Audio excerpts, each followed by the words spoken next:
Here's the conflict. I need to turn to God, but I'm not worthy to turn to God. It's a great conflict.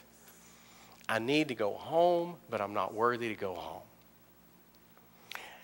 I want to go home, but I'm afraid of what God will say.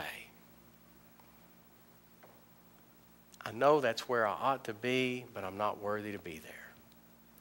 That's a great conflict. And I want to tell you something, that's a conflict that we should expect.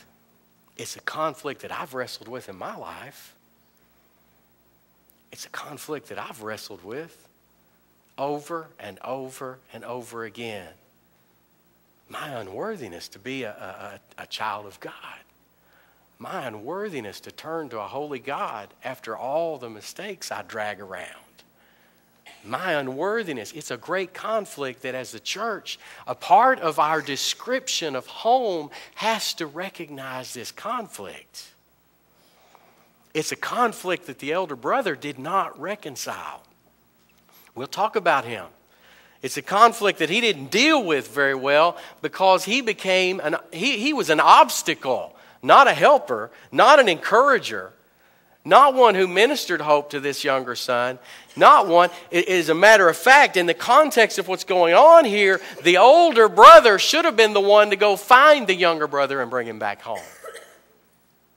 But I thank God that there are really three brothers in this story. There's the younger, the older, and then there's the true older brother that's telling the story, and that's Jesus. Jesus is our older brother that does. He came to find us.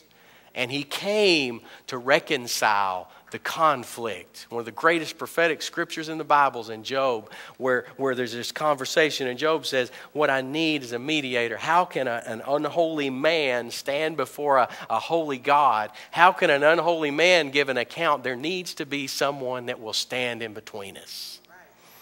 And prophetically, what Job was saying is there's coming a man who will stand between us and resolve this conflict.